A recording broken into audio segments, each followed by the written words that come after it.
Bonjour à toutes et tous. Nous sommes à nouveau très heureux de vous retrouver cet après-midi pour une présentation, cette fois-ci des principales nouveautés de la version 25.1 de Global Mapper et de son extension Pro sortie ce mois de février.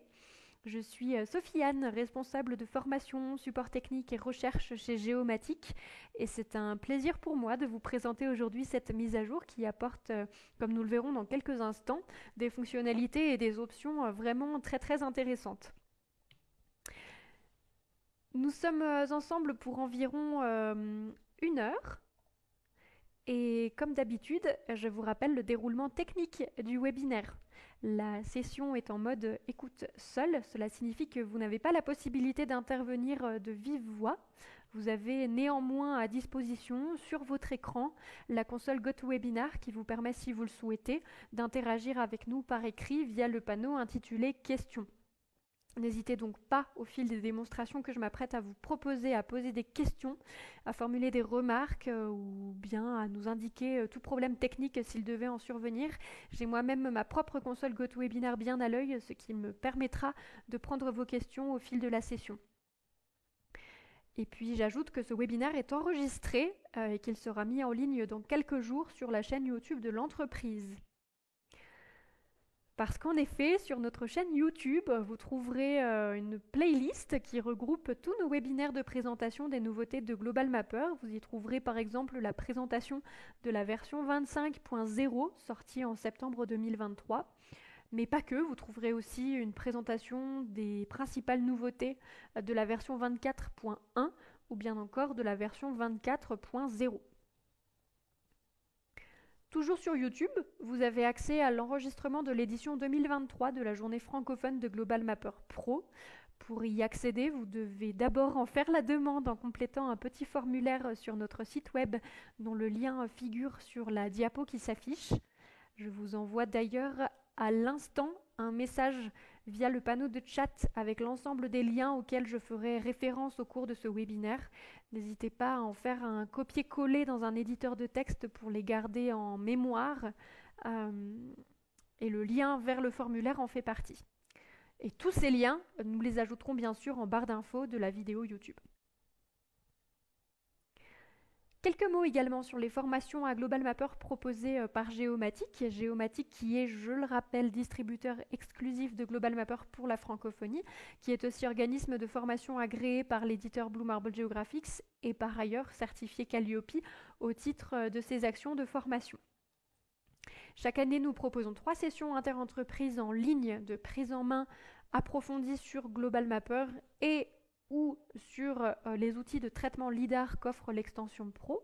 C'est un format qui est très apprécié, qui a déjà fait ses preuves, dont je ne vous vanterai pas les mérites aujourd'hui parce que nous n'avons pas le temps, mais si vous pensez être intéressé, je vous encourage à faire un tour, par exemple sur notre blog.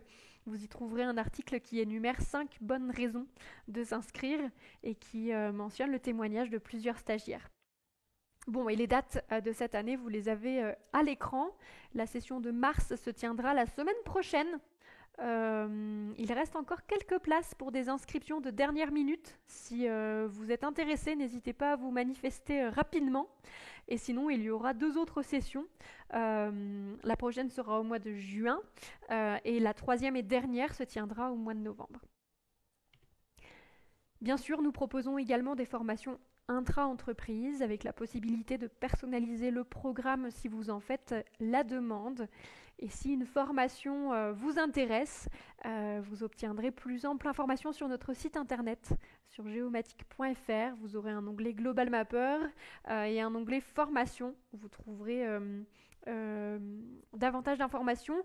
Et si vous avez des questions, vous n'hésitez pas, bien sûr, à nous contacter par mail à l'adresse suivante formation@geomatique.fr. Connaissez-vous le forum de Géomatique ? C'est un espace sur lequel vous pouvez venir poser des questions, partager votre expérience aussi, vous tenir au courant des actualités de Global Mapper. C'est aussi là que, moyennant une petite inscription, vous aurez accès à une rubrique des facs La dernière en date, eh bien, elle décrit par exemple comment créer un étiquetage des courbes de niveau selon un axe perpendiculaire spécifié par vos soins. Mais comme vous le voyez, il y en a beaucoup d'autres de tutoriels, n'hésitez vraiment pas à aller y faire un tour. Je me permets également d'attirer à nouveau votre attention sur la rubrique coup de projecteur de notre blog, où nous mettons à l'honneur les témoignages d'utilisateurs qui parlent à la fois de leur parcours, qui expliquent les raisons qui les ont amenés à utiliser un outil comme Global Mapper, par exemple, et qui présentent leurs pratiques logicielles. Le dernier article en date, il a été proposé par Xavier Hérion, qui est un utilisateur belge de Global Mapper Pro, qui est gérant et fondateur d'une société qui s'appelle HelloDrone, dont l'activité principale repose sur le suivi de cultures agricoles à l'aide d'images aériennes. Et il semblerait que l'outil favori de Xavier Hérion soit l'outil de création de champs de vision. Je n'en dis pas plus, en espérant que cela vous donne envie d'aller lire l'article. D'ailleurs, si vous êtes intéressé à partager votre expérience de Global Mapper, n'hésitez vraiment pas à nous contacter à info@geomatic.fr.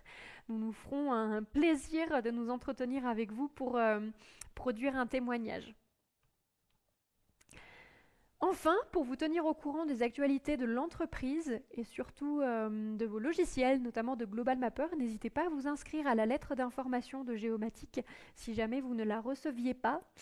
C'est une lettre qui vous tient à jour des formations à venir, des dernières nouveautés, des sorties de mise à jour, des derniers coups de projecteur parus, etc., etc.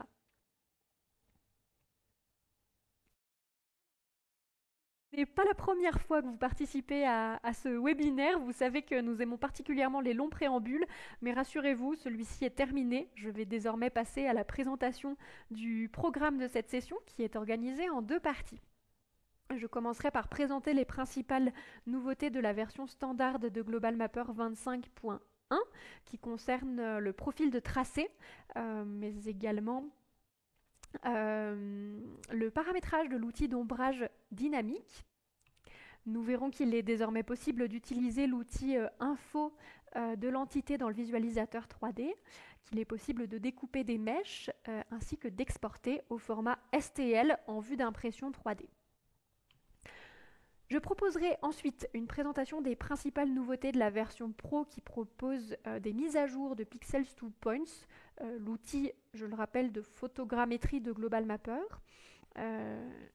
Parmi ces mises à jour, on en compte deux principales, le fait de pouvoir placer automatiquement des points de contrôle et le fait de pouvoir sauvegarder des modèles via l'assistant de l'outil. Nous verrons qu'il est maintenant possible d'utiliser l'outil peinture terrain dans la fenêtre profil de tracé et de comparer un nuage de points avec une couche terrain. Enfin, nous nous intéresserons à l'outil d'analyse automatique des nuages de points qui a connu une grosse mise à jour lors de la version 25.0. Et aujourd'hui, on s'intéressera à la nouvelle possibilité de créer des sous-classes. Une amélioration qui devrait en intéresser plus d'un, je pense. Et je terminerai cette session en disant simplement quelques mots sur la manière dont vous pouvez vous procurer cette dernière version de Global Mapper 25.1 en français, bien sûr. Bien, c'est parti pour le premier point de ce programme. Quelles sont les mises à jour du profil de tracé qui est sans doute l'outil qui a connu la plus grosse mise à jour avec cette version 25.1. Sa fenêtre de paramétrage a été reconfigurée et des options supplémentaires ont été ajoutées. Donc on va aller voir ça d'un petit peu plus près avec un espace de travail qui s'y prête bien. Le voici. On a alors quelques couches qui sont centrées sur le Denali, anciennement connu sous le nom de Mont McKinley. C'est une montagne qui s'élève à plus de 6000 mètres d'altitude et qui se situe dans la chaîne d'Alaska aux États-Unis. On est donc sur une zone qui présente du relief et qui me permettra de vous illustrer de façon très parlante les nouveautés de cette version 25.1 et en particulier cette fameuse fenêtre de profil de tracé. Donc je vais peut-être commencer par créer un profil comme ça à main levée avec cet outil profil de tracé qu'on a juste ici. Donc là, je n'ai apparent pour l'instant que la couche terrain donc, du Denali. On a aussi une ortho-image qui nous donne davantage de contexte sur la zone. Je ferai apparaître les suivantes un peu plus tard. Donc je me suis munie de l'outil profil de tracé et je peux créer un profil comme ceci par exemple. Clic gauche, clic droit pour fermer le profil que je vais pouvoir venir ancrer juste ici, adapter la fenêtre si je le souhaite. Je vais y arriver. Voilà. Alors la fenêtre profil de tracé, elle permet de créer des coupes topographiques sur la base d'un linéaire tracé à main levée comme je viens de le faire, ou bien d'une entité de ligne préalablement chargée dans l'espace de travail ou créée par vos soins, mais en tout cas sélectionnée. Et puis ensuite, au moyen d'un clic droit, on peut demander à créer un profil à partir de cette entité de ligne, qui peut être une trace GPS, un itinéraire suivi par un drone, ou que sais-je. Cette fenêtre profil de tracé, elle permet d'effectuer différents types d'analyses, comme par exemple une analyse par ligne de vue. C'est une fenêtre qui est aussi connue pour sa capacité à créer des profils dits perpendiculaires, par exemple. Et lorsque l'extension Pro est active, c'est une fenêtre qui vous permet d'afficher des données LIDAR, de procéder à l'extraction vectorielle de ces données, de procéder à de la classification manuelle des points LIDAR qui apparaissent dans le profil, d'effectuer des sélections de ces points, etc. En somme, on a une fenêtre très complète qui, nous allons le voir, propose donc quelques nouveautés qui devraient tout particulièrement vous intéresser.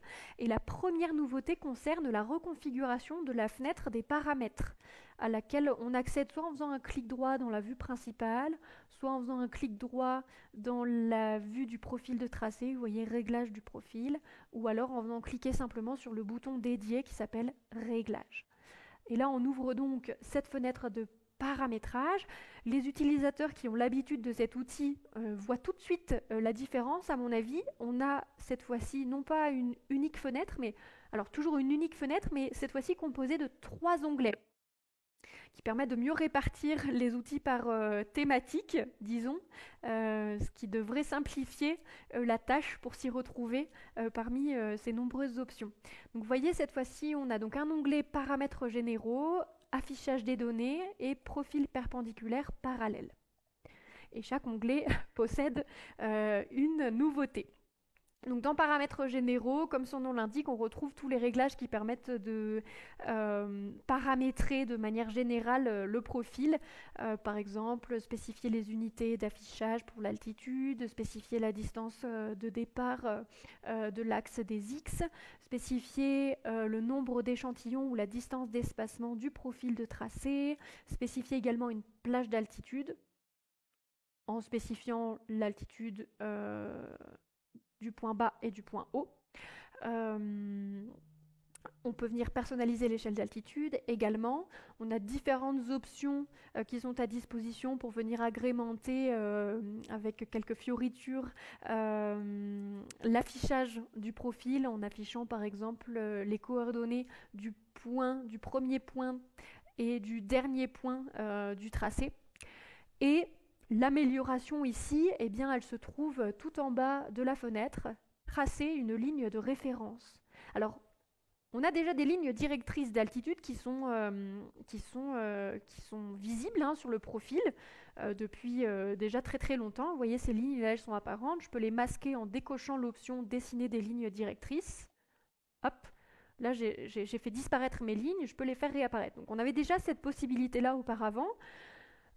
Désormais, on a la possibilité de tracer une ligne spécifique à une altitude donnée. Par exemple, tracer une ligne bien visible à une altitude de 4000 mètres. Si je clique sur appliquer, désormais sur mon profil, eh bien, j'aurai tout le temps visible sur le profil une ligne située à 4000 mètres d'altitude. Ce qui fait que quand je me déplace sur le profil, que je zoome, que je dézoome, j'ai toujours cette ligne bien visible qui peut me servir de repère lorsque je fais tel ou tel traitement sur le profil. Donc ça émane directement d'une demande utilisateur qui remonte à il y a 1 ou 2 ans peut-être, qui a donc été intégrée dans cette version 25.1. On a aussi un onglet affichage des données qui permet de paramétrer alors l'affichage des données d'altitude, l'affichage des données vectorielles 3D. Souvenez-vous, depuis assez récemment, on a la possibilité d'afficher sur le profil des points 3D, mais également des lignes, des surfaces qui croisent le tracé. Si vous êtes doté de l'extension Pro, vous avez des paramètres d'affichage du lidar, d'affichage 3D. Des paramètres aussi pour spécifier le corridor d'altitude. Et puis juste au-dessus, vous voyez, dans données d'altitude de terrain, on a la possibilité de venir spécifier les couches pour lesquelles on souhaite faire apparaître un tracé dans la vue générale profil de tracé. Donc ce qui est nouveau ici, c'est le petit bouton sélectionner les couches si on a dans l'espace de travail plusieurs couches, modèle numérique de terrain ou modèle numérique de surface à disposition. Et puis on a un troisième onglet, profil perpendiculaire parallèle, où l'on va retrouver les options qui nous permettent de créer des profils perpendiculaires sur la ligne d'un tracé, telle que celle que j'ai créée tout à l'heure, qui est ici. Par exemple, on pourrait définir des profils perpendiculaires alors qu'ils auraient tous une longueur, je ne sais pas moi, par exemple de 5 km. Donc tous mes profils perpendiculaires auraient une longueur de 5 km et ces profils perpendiculaires, tout le long de mon tracé principal, je voudrais qu'ils soient espacés par exemple de 100 mètres. Voilà, et donc on va pouvoir ensuite naviguer le long du tracé principal et faire apparaître chaque profil perpendiculaire dans la vue profil de tracé, éventuellement exporter ces profils, les visualiser dans le visualisateur 3D, etc. etc. Ça, c'est possible déjà depuis longtemps, c'est pas la nouveauté de la version 25.1, la nouveauté c'est qu'on peut également désormais créer des profils parallèles en cochant cette option. Vous voyez, afficher les séries de profils parallèles au tracé. Alors, de quel côté de la ligne? Soit à droite, soit à gauche. Alors, dans le sens dont la ligne a été créée. Donc, du point de départ vers le point d'origine, vers le point d'arrivée, pardon. Ça donne la direction de la ligne. Et donc, en fonction, on sera soit à droite, soit à gauche. Et on peut demander également à créer des lignes parallèles des deux côtés, bien évidemment. Alors, si je définis à droite, je peux demander à obtenir 5 profils parallèles. J'en veux un nombre de 5 et je voudrais les espacer tous les... Par exemple, tous les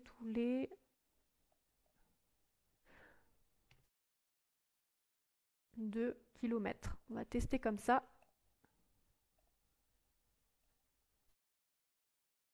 Hop, je vais cliquer sur OK pour fermer la fenêtre. On y verra un tout petit peu plus clair. Là, vous voyez. Hop, ce que j'ai ici.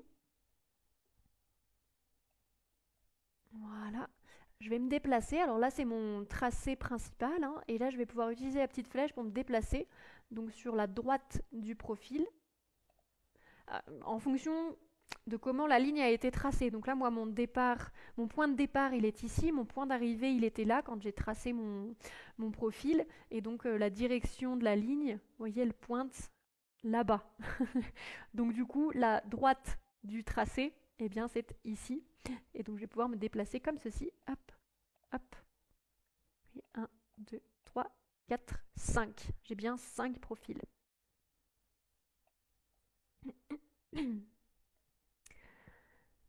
Voilà pour ces quelques nouveautés qui sont à disposition dans la fenêtre des réglages du profil de tracé. Il en reste une pour ce qui concerne le profil de tracé. Rapidement, elle était déjà apparente tout à l'heure lorsque j'ai ouvert la fenêtre, je l'ai rapidement masquée. Alors je vais juste enlever ma ligne, voyez, de référence. Hop, voilà. Et cette nouveauté, c'est qu'on a désormais la possibilité de représenter le profil en fonction d'un nuanceur. Alors là, vous voyez, mon profil, il est de couleur verte, qui est la couleur par défaut d'un profil de tracé dans Global Mapper.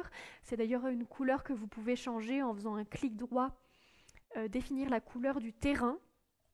Là, vous avez la possibilité de choisir une autre couleur. Mais ce que l'on peut faire désormais, c'est d'appliquer un nuanceur. Donc la liste déroulante qu'on a d'ordinaire ici, vous voyez, dans la vue principale, on la retrouve aussi dans le profil de tracé. Et donc si l'on veut, on peut appliquer le nuanceur Atlas, qui reprend l'échelle qu'on a dans la vue principale. Mais les deux nuanceurs, hein, le nuanceur de la vue principale et le nuanceur du profil de tracé, sont distincts. Ce qui fait que si je choisis un autre nuanceur ici, celui-ci par exemple, vous voyez, ça n'impacte pas la représentation du modèle numérique de terrain.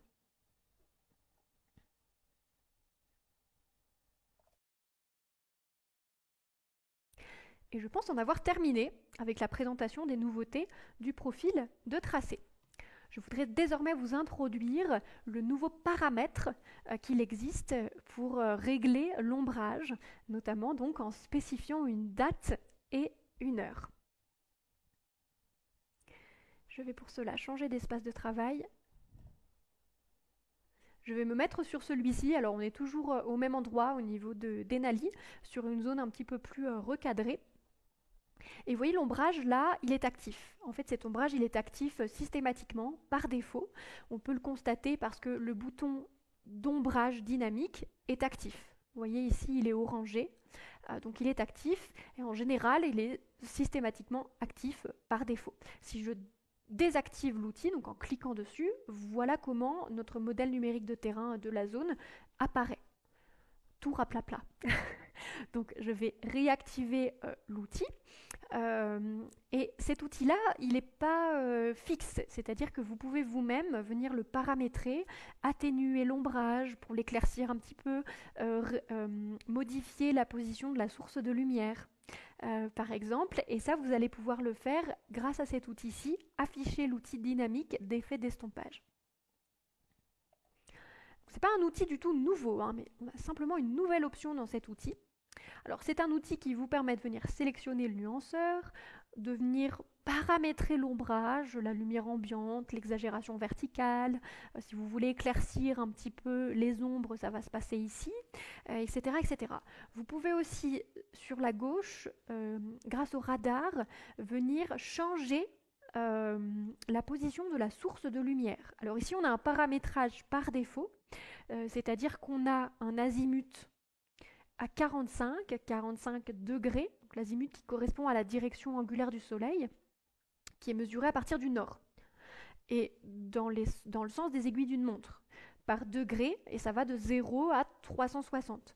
Donc un azimut de 90 degrés, par exemple, je vais mettre une valeur de 90, hop, une valeur de 90 degrés, et bien ça correspond à l'est, et une valeur de 45, je vais revenir à 45, hop, eh bien, ça correspond au nord-ouest.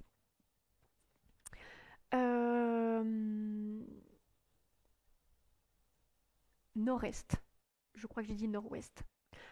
Bref, on a aussi une valeur d'altitude qui est par défaut à 45, qui représente la pente ou l'angle de la source d'éclairage au-dessus de la ligne d'horizon. Donc les unités, elles sont là encore en degrés, ça va de 0 correspond à l'horizon, à 90 qui correspond à la verticale. Donc là, la valeur par défaut, c'est 45 degrés. Vous avez, je vous le rappelle, hein, toujours un petit bouton ici qui vous permet de restaurer les réglages par défaut. Et la nouveauté, quelle est-elle? J'y viens. La nouveauté, elle se situe en bas à gauche de la fenêtre. Vous avez désormais la possibilité de spécifier la source de lumière en fonction d'une date et d'une heure. Si par exemple je veux paramétrer l'ombrage de mon terrain dans 2 mois par exemple, hop, donc le 13 mai à une heure spécifique, donc par exemple à 9h, hop, 00. Je vais pouvoir venir cliquer ensuite sur calculer l'angle du soleil. Donc là, vous voyez sur le radar, mon petit soleil s'est déplacé et on a pu constater, alors de manière fugace, le changement d'ombrage. Alors, je vais changer l'heure, je vais rester sur le 13 mai 2024. Je vais me mettre à 17h, par exemple. Je clique à nouveau sur calculer l'angle du soleil. Soyez attentifs à ce qui se passe sur le radar et en même temps, essayez de voir comment l'ombrage va changer sur le MNT. Hop là. Voilà, nous permet d'avoir un changement de représentation de l'ombrage selon une date et un horaire spécifique. D'ailleurs, un ombrage, hein, je le dis juste au passage, qui est répercuté dans la vue 3D, bien sûr, hein. Si j'ouvre le visualisateur 3D, je vais l'ancrer ici. Hop, on a bien un ombrage qui est répercuté ici. Je vous rappelle d'ailleurs la possibilité, hein, de pouvoir orienter la vue depuis le sud, depuis l'est, depuis l'ouest, etc. si vous le souhaitez.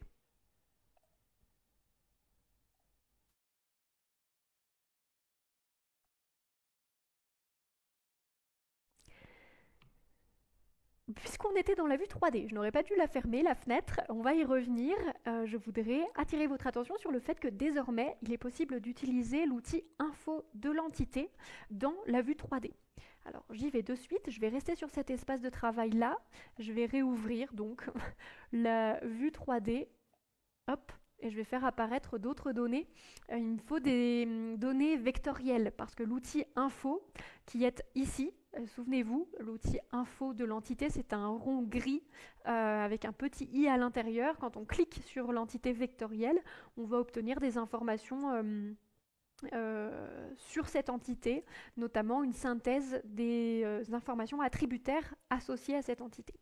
Et donc, je pense que c'est le moment de faire apparaître, par exemple, ici, l'image aérienne qui vient texturiser le modèle numérique de terrain. C'est pas désagréable, une vue comme celle-ci. On va pouvoir faire apparaître également les courbes de niveau, le point le plus haut de la zone qui a été généré avec l'outil de création de courbes de niveau. Et puis, on a aussi des étiquettes. Euh, Ça doit être l'étiquette du point le plus haut, justement. Bref, voilà. Et donc tout ça apparaît également dans le visualisateur 3D et dans la vue 2D également. Alors je vais peut-être délier mes deux vues, ce sera mieux comme ça. Dans le visualisateur 2D, si je veux avoir une information sur une de mes courbes de niveau, le réflexe à avoir, c'est de venir sélectionner l'outil info, je clique sur une courbe de niveau et voici les informations qu'on obtient. On a le nom de l'entité, son type, sa géométrie, une synthèse de l'ensemble des valeurs attributaires qui lui sont associées, qu'on peut modifier ou supprimer à partir des boutons qu'on a en bas à droite. On peut avoir accès à la liste des vertex également. Puis on a tout un tas d'autres boutons également à disposition. Bon, cette fenêtre de dialogue, jusqu'à cette version 25.1, on ne pouvait y avoir accès que dans la vue 2D.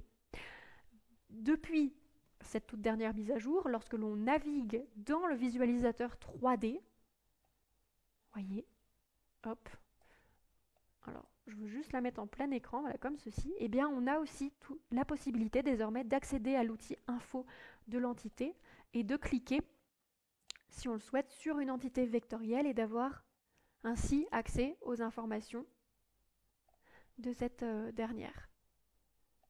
Voilà, et vous l'aurez remarqué, mais je le dis quand même, lorsque l'on clique sur une entité, que ce soit dans la vue 2D ou dans la vue 3D, vous voyez, elle est mise en surbrillance dans les deux vues, ce qui fait qu'on voit bien où est l'entité, où est-ce qu'elle se situe, qu'on soit en 2D ou en 3D.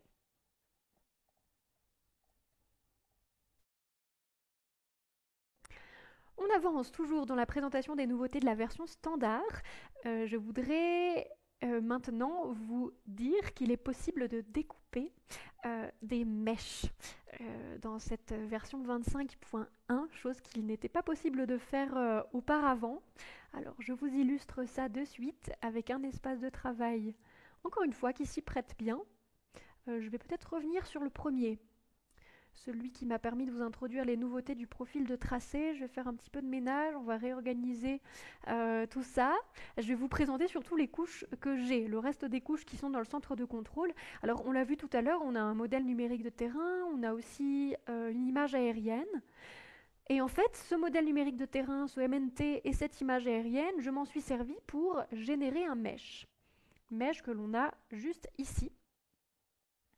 Euh, qu'on pourrait représenter en vue 3D si on le souhaite. Hop. Tac, c'est pas juste une ortho-image, hein, c'est bien un mesh texturisé. Hop. Voilà. Bon, comment est-ce que j'ai fait? Ça, c'est une petite parenthèse, et puis ensuite, j'en arriverai à la nouveauté qui concerne le découpage des mèches. Juste comment est-ce que j'ai pu le créer, ce mesh? Eh bien, grâce au modèle numérique de terrain et à l'ortho-image, que j'ai bien activé dans le centre de contrôle. Et ensuite, vous voyez, elles sont ici, hein, je me suis rendue dans le menu couche, modèle 3D, et j'ai cliqué ici sur créer des entités maillées à partir d'une couche raster. Voilà, donc là je clique sur OK, on valide bien les couches dont on a besoin, et on obtient cette fenêtre de dialogue qui va nous permettre de spécifier les unités verticales, on va rester ici sur des millimètres, le rééchantillonnage, la résolution également du mesh, et puis on a des options relatives à sa texturisation. Et tout en bas, j'attire juste votre attention sur une option qui s'appelle simplifier le mesh, donc selon en fait un pourcentage de la taille générée, qui vous permet tout simplement de réduire le nombre de faces ou de sommets dans le mesh en réduisant les arêtes et en plaçant les vertex de remplacement en fonction de la méthode spécifiée. Euh, de cette manière, Global Mapper il va préserver autant que possible la forme et les limites du mesh tout en répondant au degré de simplification que vous lui avez demandé. Ça, c'est utile, c'est une option qui est utile si vous travaillez sur une zone très très étendue pour rendre le résultat final plus facilement manipulable. Voilà comment j'ai procédé, j'ai cliqué sur OK. Donc là, je ne vais pas le faire, ça a déjà été fait. Et c'est de cette manière-là que j'ai pu obtenir donc ce mesh. Il s'agit bien d'un mesh, on l'a vu rapidement dans la vue 3D, mais vous voyez là je vais zoomer un petit peu, hop, et vous voyez en zoomant, je découvre ici le réseau triangulé en fait. Avec par endroits d'ailleurs, on peut constater comme ici là par exemple au centre de la carte, on a par endroits des triangles très réguliers qui sont tout simplement le résultat de ma simplification. Cette visualisation, c'est une parenthèse dans la parenthèse que je fais et qui sera bientôt fermée, promis. Cet affichage-là, cette représentation-là par zoom ou dézoom, c'est quelque chose que vous pouvez paramétrer dans les options de la couche. Donc souvenez-vous-en, rendez-vous dans le centre de contrôle, double-clic sur la couche pour ouvrir ces options. Affichage du mesh, et vous voyez ici l'option qui est cochée, c'est dessiner le wireframe dans la vue 2D lors d'un zoom avant. C'est exactement ce qui s'est passé tout à l'heure, j'ai fait des zooms avant, ce qui m'a permis d'afficher le wireframe, le réseau filaire en quelque sorte. Et si vous voulez n'afficher que le wireframe dans la vue 2D, c'est possible aussi de cocher cette option.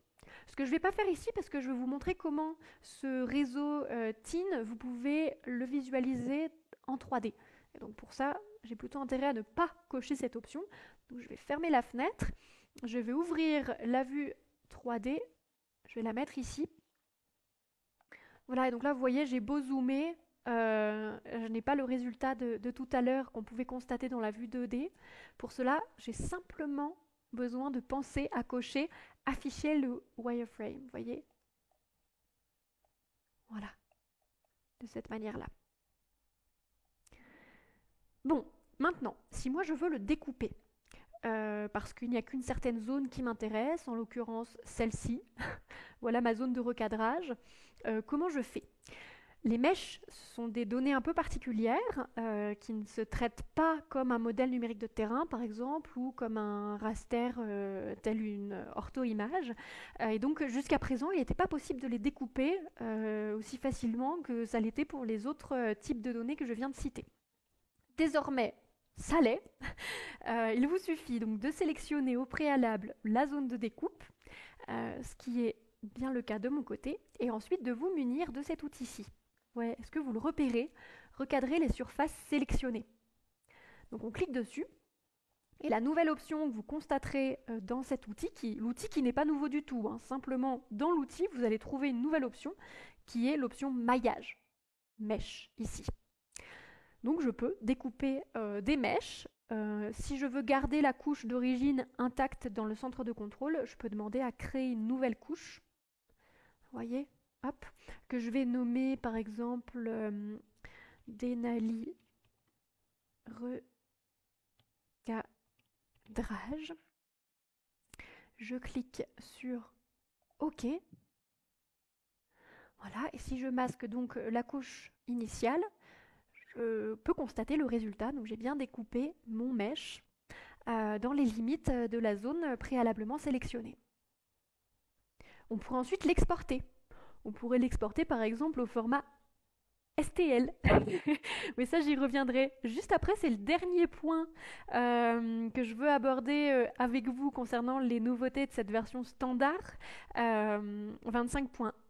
Avant, je veux juste aborder un dernier exemple de découpage sur un mesh avec un autre espace de travail que voici, qui est un espace de travail qui parlera peut-être aux personnes qui ont déjà suivi une de nos formations, parce que c'est un exemple que l'on utilise pour se familiariser avec l'outil Pixels to Points, qui est juste ici, vous voyez, qui est l'outil de photogrammétrie, je le disais un peu plus tôt dans la session de Global Mapper, qui permet de traiter des images issues de drones pour générer alors des nuages de points, une ortho-image ou bien encore un mesh. Mesh que je vais pouvoir visualiser en 3D s'il le veut bien. Hop, voilà. Donc voilà le mesh. Alors, on constate à la fois dans la vue 2D et dans la vue 3D qu'on a un mesh dont les bordures surtout, mais pas que, présentent certains trous. C'est pas une couche très très régulière. Vous voyez, alors c'est certainement dû au fait qu'il manque peut-être un certain rechevauchement entre les images qui ont été collectées, peut-être aussi qu'il y a un manque de variation dans les angles des prises de vue. Euh, Bref, on aimerait bien recadrer tout ça pour enlever les zones qui présentent pas mal de trous. Et puis on pourrait aussi partir du principe que ce qui nous intéresse pour notre étude, c'est surtout le corps de ferme, donc nous intéresser à cette zone centrale de la donnée. Et donc procéder à un découpage. Alors comment est-ce qu'on fait? On va juste renfoncer le clou. La méthode, vous la connaissez déjà du coup. Je vais faire apparaître ma zone de recadrage. Je l'avais préalablement créée. Vous voyez, elle est ici. Je la sélectionne bien et je me munis de l'outil recadrer les surfaces sélectionnées. Moi, je préfère toujours garder la couche initiale intacte, donc je vais créer une nouvelle couche, voilà, que je vais appeler Jubilee Farm. C'est le nom de la ferme. Jubilee Farm recadrage.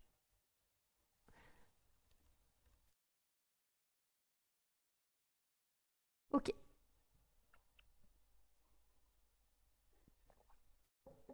Comme tout à l'heure, je vais masquer la couche d'origine. Hop. Et on a bien procédé à un recadrage du mesh sans problème.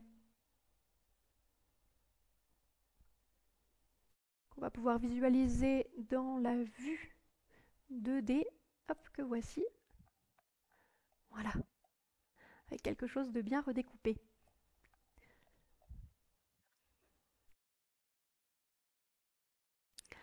Allez, dernier point de cette première partie. Je l'ai mentionné tout à l'heure. Je voudrais vous montrer également comment est-ce qu'on peut exporter au format STL en vue d'impression 3D. Les fichiers STL, qu'est-ce que c'est? Ce sont des formats de modèles 3D couramment utilisés dans les applications de CAO et d'impression 3D. Ce sont des fichiers qui décrivent uniquement la géométrie de la surface d'un objet tridimensionnel, donc sans aucune représentation de couleur, de texture ou d'autres attributs courants du modèle 3D. Et donc dans Global Mapper, désormais, eh bien, on a la possibilité d'exporter dans ce format-là. Je vais vous le montrer de suite avec l'espace de travail de tout à l'heure. On va revenir sur celui-ci. Hop. La zone de recadrage, on n'en a pas nécessairement besoin. Pour exporter en format 3D, il n'y a pas que le format STL que vous avez à disposition, il y en a d'autres. Eh bien, il vous suffit de vous rendre dans le menu Fichier. Ensuite, vous allez dans Exporter, Exporter au format 3D. Voilà. Et là, vous avez à disposition l'ensemble des formats pris en charge par Global Mapper pour ce type d'export et on va pouvoir retrouver le tout nouveau format STL 3D Printing pour impression 3D. Je le sélectionne, je clique sur OK. Alors, je ne vais pas la faire, là, cette exportation, mais je vais vous montrer la fenêtre de dialogue. On va la regarder ensemble. On définit un répertoire de destination. On définit également le nom du fichier. Je clique sur enregistrer et là on a cette fenêtre de paramétrage qui apparaît avec la possibilité alors, de définir les dimensions de sortie du modèle pour l'axe des X, l'axe des Y. Si par exemple je spécifie 400 mm, ça va modifier automatiquement ma valeur pour l'axe des Y puisque j'ai laissé cocher l'option préserver les proportions horizontales. Si vous voulez appliquer aussi une exagération des valeurs d'altitude, un petit peu de la même manière qu'on peut le faire dans la vue 3D, vous avez cette option ici Z scalaire. Si vous voulez la multiplier par 2,5, vous rentrez une valeur de 2,5. Vous avez la possibilité d'ajouter une base et des parois sous le modèle numérique de terrain en spécifiant une épaisseur à cette base, par exemple une épaisseur de 10 mm.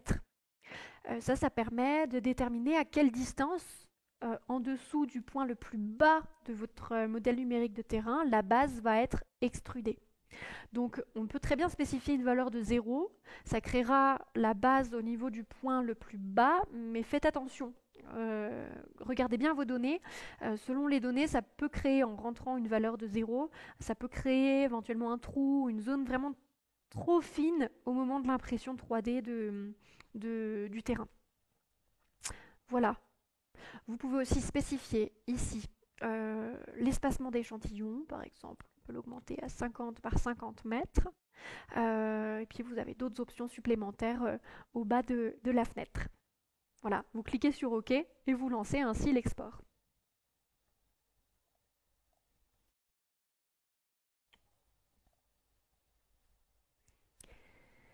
J'en arrive donc à la présentation des nouveautés de Global Mapper Pro 25.1. Donc on en arrive à cette deuxième partie du webinaire et je voudrais donc vous introduire les mises à jour de Pixels to Points.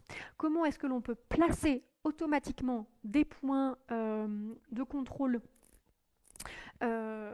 au sol automatiquement et puis comment est-ce que l'on peut sauvegarder des modèles via l'assistant. Donc ça, ce sont les 2 points qui nous attendent pour les prochaines minutes. Allez, c'est parti.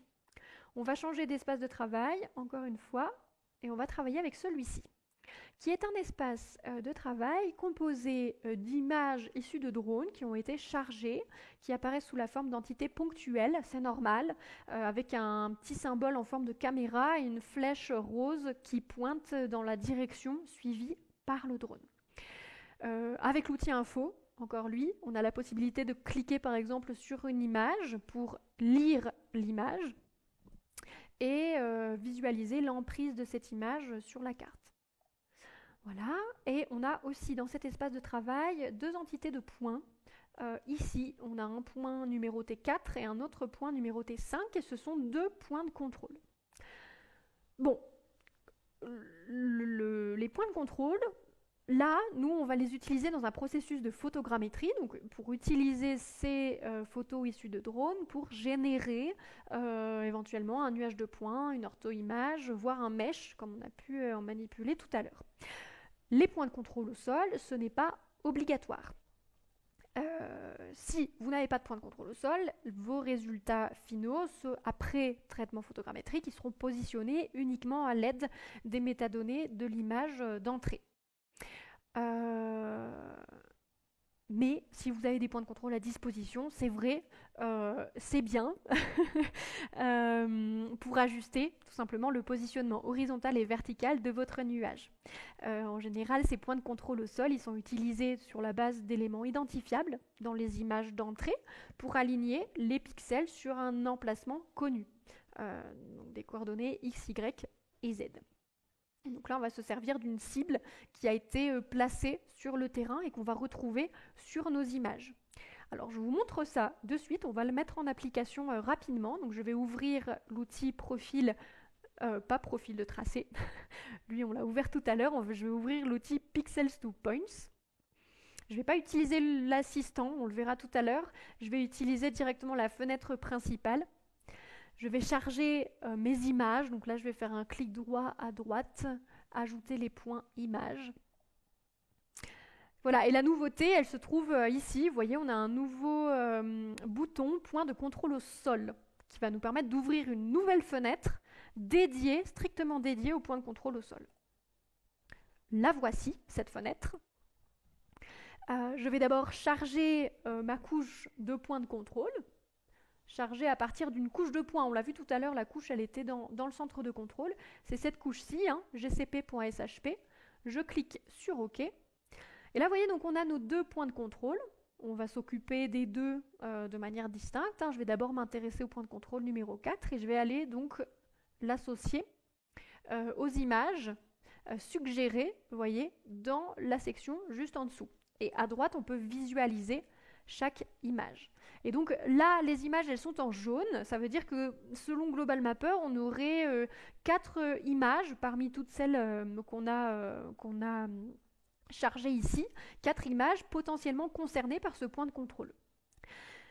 Alors, moi, je sais parce que je connais très bien mes données. Éventuellement, c'est moi qui suis allée faire le relevé terrain et la cible qui a été positionnée qui correspond à ce point de contrôle numéro 4. On comprend pourquoi 4. Vous voyez le chiffre qui est marqué sur la cible, c'est le chiffre 4. Donc je vais zoomer. Je vais attribuer cette cible au point de contrôle numéro 4. Donc je viens cliquer sur définir la cible dans l'image. Hop, et là, vous voyez, je vais faire un cliquer glisser. C'est un petit coup à prendre, vous voyez, une fois qu'on a pris le coup, on y arrive très bien, comme ceci. Hop. Souhaitez-vous rechercher automatiquement la cible dans les images potentiellement superposées? Je vais dire oui. Normalement, ça devrait prendre quelques instants à peine. Voilà, alors là, a priori, il y a une correspondance qui a été trouvée pour 3 des 3 images. Alors, donc on a la première image qui est en bleu, c'est normal. Elle est en bleu, donc elle est confirmée. Encore heureux, puisque c'est sur celle-ci que j'ai spécifié la cible, vous voyez. Et les 3 autres images, eh bien, a priori, voilà, le point de contrôle a été placé automatiquement. Donc, je vais pouvoir me placer sur la deuxième. Je le suis d'ailleurs automatiquement. Pour vérifier la position du point de contrôle, c'est pas mal du tout. Je vais pouvoir valider, vous voyez, le point. Et là, vous voyez, la couche devient du coup bleue. Je vais me placer sur la troisième maintenant. Vous voyez, alors je peux toujours attraper le point et venir la repositionner. Hein. Hop. Ce qui me valide automatiquement ensuite le point. Et je me place sur la dernière image. Là, on est très bien aussi. Donc, il ne me reste plus qu'à cocher. Voilà, donc là, j'ai confirmé toutes mes images. Ça, c'est fait. On va pouvoir passer, par exemple, au point de contrôle suivant, le numéro 5. Et là, je vais procéder exactement de la même manière. Alors, il faut que je définisse la cible sur une des images. On va partir de la première. Pour l'instant, on a donc 3 chevauchements possibles sur ces 3 images. Là, vous voyez, je vais zoomer ici et j'ai la cible numéro 5.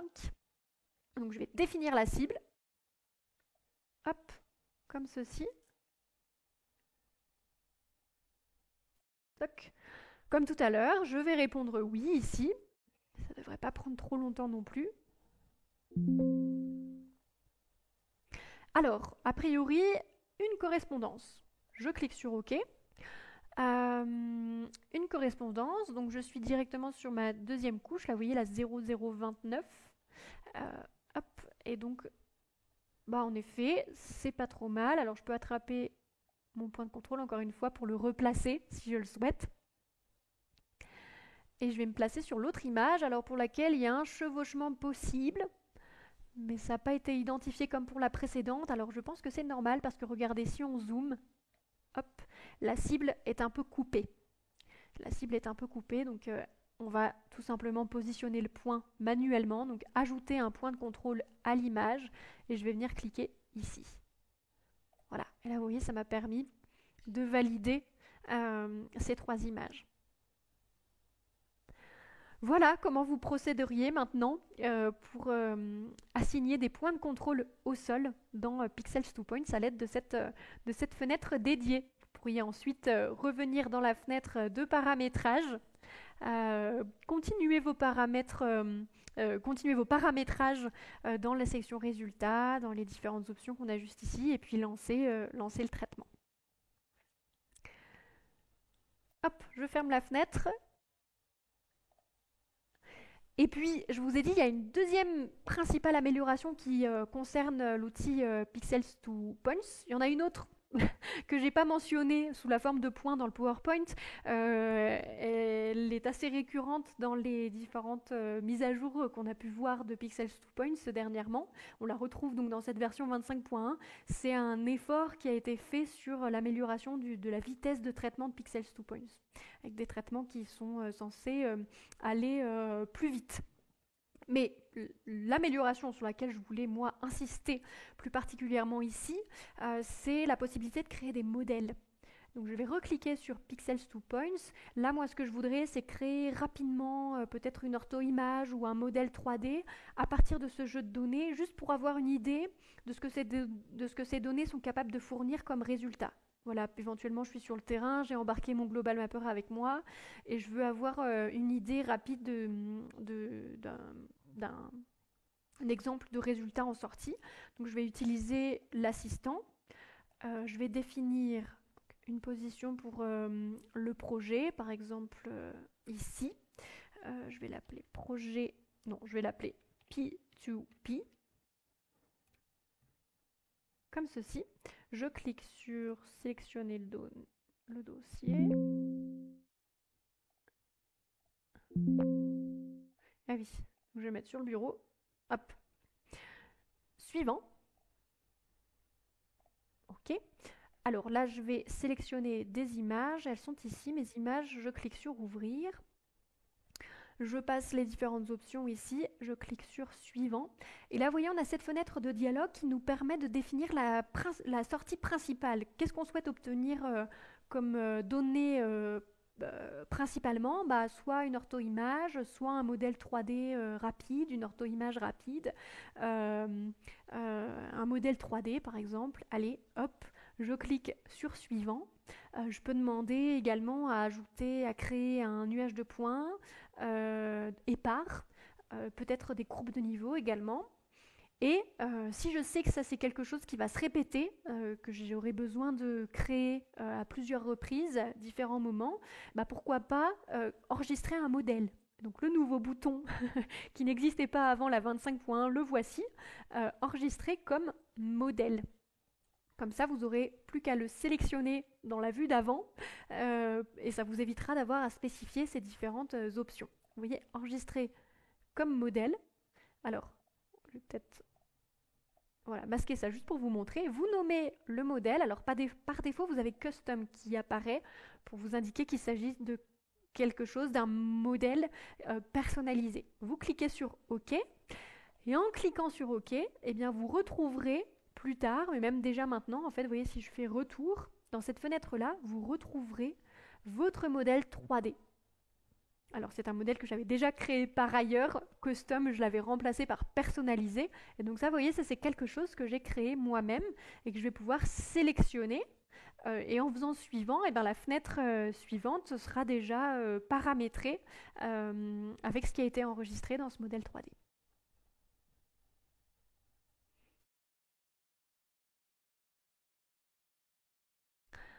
Alors, le temps file, mais nous avançons bien. Il y a encore 3 points à voir. Intéressons-nous à l'avant-dernier, qui nous permet de découvrir que l'on peut utiliser l'outil peinture terrain dans le profil de tracé. Vous allez voir, ça va aller vite, mais ça va être très intéressant. Je quitte le PowerPoint et je vais me munir d'un autre espace de travail, c'est celui-ci, qui est composé de 2 couches, simplement. On a une couche terrain au niveau du mont Katahdin, qui est le point culminant du Maine. Et puis on a tracé une entité de ligne donc qui est déjà tracée et sur laquelle je vais me baser pour créer un profil de tracé, tout simplement. Donc, vous voyez, je la sélectionne, clic droit, analyse, mesure, profil de tracé. Voici mon profil. Hop. Je vais peut-être le représenter plutôt avec le nuanceur Atlas, par exemple, ou sans nuanceur. Je vais revenir sur un paramétrage par défaut, rapidement, voilà. Voilà. Bon, on en a parlé tout à l'heure du profil de tracé, j'y reviens, parce que là on est dans la partie qui concerne les nouveautés de l'extension Pro. Donc ce que je m'apprête à vous montrer, là vous n'y aurez accès que si vous avez l'extension Pro, c'est-à-dire que vous aurez donc la nouvelle possibilité d'activer l'outil de peinture terrain, qui est un outil qui a été intégré il y a quelques versions en arrière dans la vue principale, hein, il est ici, l'outil peinture terrain, qui propose un ensemble d'outils pour l'édition de vos couches terrain, pour modifier de manière interactive les valeurs d'altitude d'un ensemble de couches d'altitude maillées. Vous pouvez par exemple l'utiliser avec des problématiques, je sais pas moi, de planification de travaux, vous avez des besoins de modélisation, vous avez besoin simplement de nettoyer ou d'améliorer vos données d'altitude. Bon, bah, l'outil peinture terrain s'y prête très bien. Il fonctionne avec tous les types de jeux de données d'altitude maillées, MNS, MNT, données bathymétriques, des données terrain dérivées de LIDAR, etc., etc. Ça peut être intéressant cet outil-là de l'utiliser sur des profils, des vues via le profil de tracé. Et donc désormais, on a accès à cet outil, activer l'outil de peinture terrain. Donc je vais l'activer, ce qui me donne accès, donc vous voyez, à cette fenêtre de dialogue. Je vais l'ancrer ici. Hop. Lorsqu'elle est activée via le profil de tracé, vous ne pouvez pas utiliser l'outil dans la vue 2D. Vous voyez, on a un petit croisillon rouge. C'est normal, si vous voulez réutiliser l'outil peinture terrain dans la vue 2D, il vous faudra quitter l'outil activé via le profil de tracé et l'activer du coup ici. Voilà, bon. Là, je vais rester comme ça. Je vais définir la couche sur laquelle je souhaite intervenir. On définit aussi l'opération qu'on souhaite effectuer. Alors, on a tout un tas d'opérations à disposition pour, par exemple, calculer la pondération de distance inverse à partir des pixels proches sur une zone donnée, pour lisser un terrain, donc effectuer une moyenne focale de toutes les cellules situées à l'intérieur de la zone du pinceau, en fonction de la taille de la boîte spécifiée bien évidemment. On peut également augmenter la hauteur du terrain par exemple. Bon, bah c'est ce que je vais faire ici. Il y a plein d'autres possibilités, hein. Mais là, moi, ce que je voudrais faire, c'est augmenter la hauteur du terrain en ayant pour référence mon profil. On va spécifier également alors, le type de pinceau. Donc, pour cette opération, j'ai ces 3 pinceaux-là de disponibles. Je vais spécifier ensuite la taille donc, du pinceau, 50 mètres par exemple. Ici, je vais spécifier une hauteur de 10 mètres. Donc, je veux surélever le terrain de 10 mètres et je vais appliquer un flou de 10 mètres. Et donc, vous voyez sur le terrain, on constate les ronds rouges et bleus. Donc, le rond rouge, il correspond à la taille du pinceau et le rond bleu, il correspond à la zone de flou. C'est quelque chose qu'on constate aussi, vous voyez, sur le profil. Donc là, cette fois, j'ai pas un rond, j'ai un trait, hein, rouge pour la taille du pinceau et bleu qui définit la taille de la zone de flou. Écoutez, c'est parti. Je vais donc appliquer mon traitement, par exemple de cette zone-ci, voyez, jusqu'à cette zone-là, et je vais faire un clic droit pour terminer et appliquer le traitement. Hop.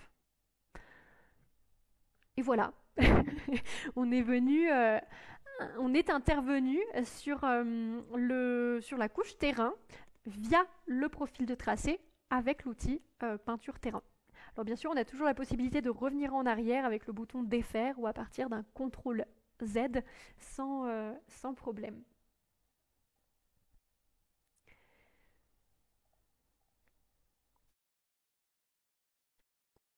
De points et une couche terrain.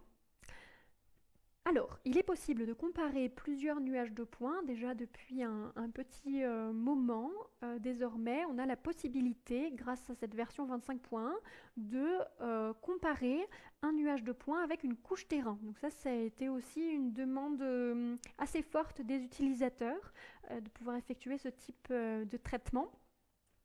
Qui vient compléter la panoplie des outils de Global Mapper Pro pour venir vérifier, ajuster, assurer la qualité d'un nuage de points.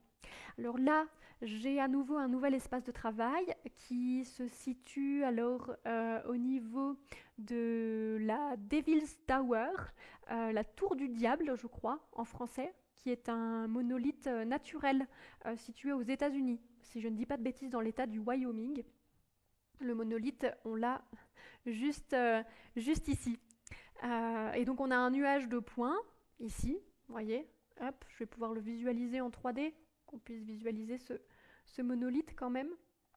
Voilà. Donc ça c'est le nuage de points, vous voyez, il est colorisé, on a de la chance. Hop. Et puis on a aussi un modèle numérique de terrain. Voilà, moi j'aimerais bien comparer les deux. Et donc ça, on peut le faire désormais à partir d'un outil qui n'a pas changé, hein. On a simplement une option en plus. Donc, hop, je vais pouvoir fermer le visualisateur 3D. J'active mes deux couches.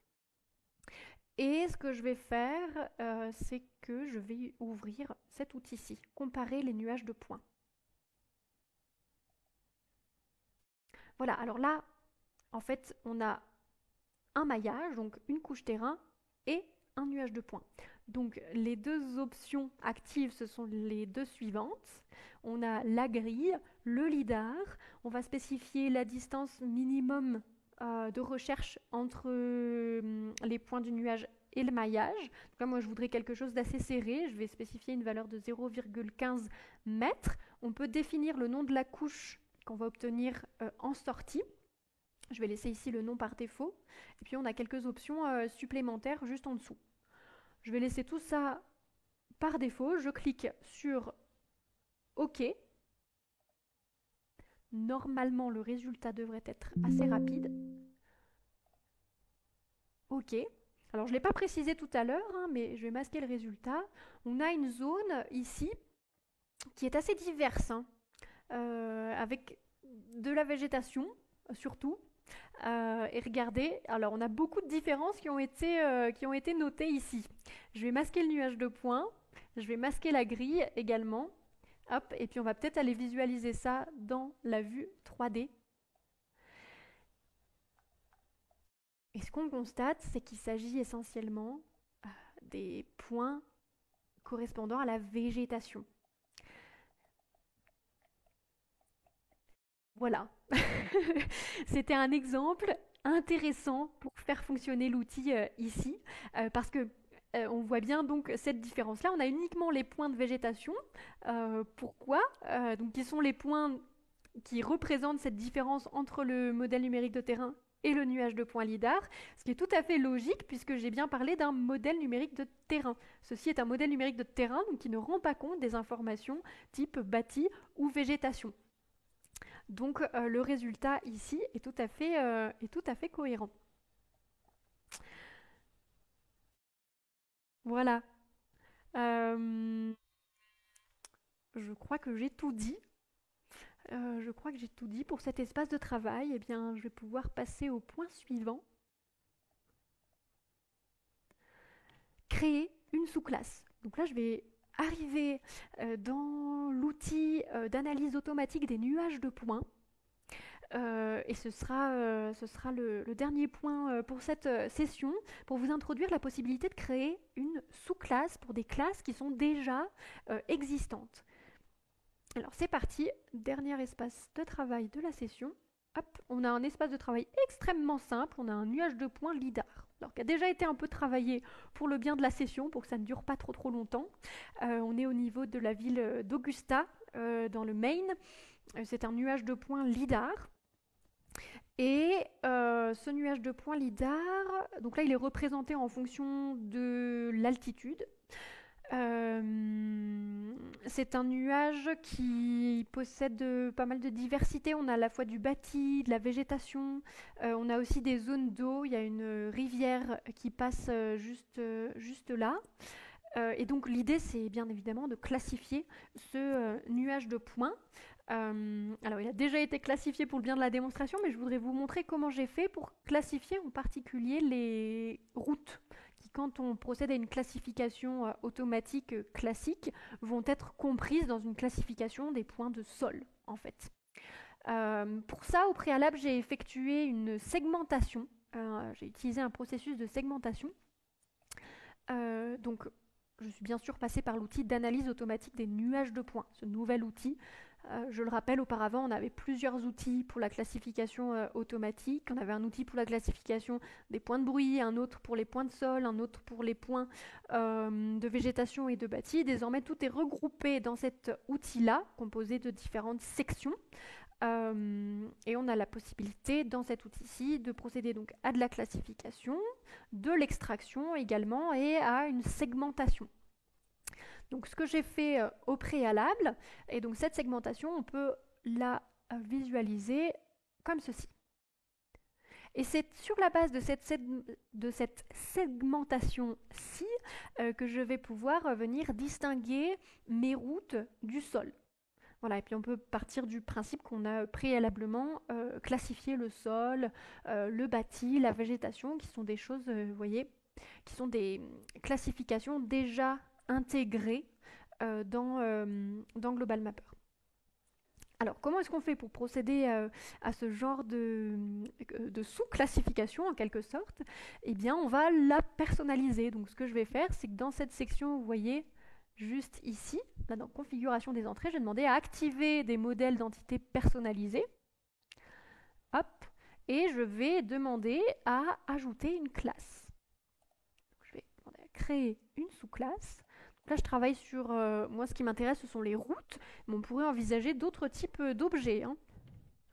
Donc, je vais appeler ma sous-classe route. Et alors, on a un identifiant qui lui est assigné. Route est une sous-classe de sol, par exemple. Et maintenant, il va falloir que je lui associe des exemples pour entraîner Global Mapper à repérer les routes. Et pour ça, je vais utiliser une fenêtre qui est apparue sur mon second écran. Je vais la faire apparaître. Voilà, c'est celle-ci. Donc, je vais aller sélectionner certaines routes. Donc là, par exemple, on a ces segments-là. Donc, je vais venir sélectionner tout simplement des segments. Donc là, j'en ai sélectionné un. Si je maintiens la touche CTRL, je peux en sélectionner un deuxième, puis un troisième. Puis, je vais demander à recueillir l'exemple. Voilà. Et cet exemple-là, je vais assigner la sous-classe route. Voilà, et puis ainsi de suite, je vais aller repérer un maximum de routes, celle-ci par exemple. Hop, recueillir un exemple à nouveau, donc là ça va me faire un deuxième exemple. Ah. Voilà, je vais lui associer à nouveau la sous-classe route, même chose pour celle-ci, recueillir à nouveau l'exemple, hop, je choisis route. Voilà, donc l'idéal c'est de recueillir un maximum d'exemples, et quand on a terminé, eh bien, on va pouvoir cliquer sur s'entraîner, juste à cet endroit-ci.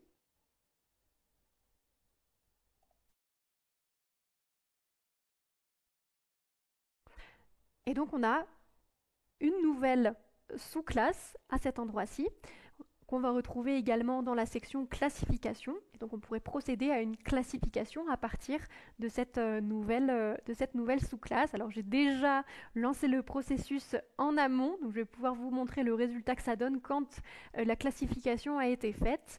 Et pour cela, je vais me mettre ici sur couleur lidar selon la classification. Et donc les routes ont bien été classifiées. Elles apparaissent ici en rose. La couleur de vos points, de vos classes, ça c'est quelque chose que vous pouvez venir paramétrer via la fenêtre de filtre. Vous voyez ici, hop. Donc là, pour trouver les routes, si vous voulez changer la couleur, je ne sais pas moi, du sol par exemple, vous voyez ici, vous pouvez définir la couleur de la classe. Ça, c'est pas une nouveauté de la version 25.1, c'est une autre parenthèse que je fais pour les personnes qui ne le sauraient pas déjà.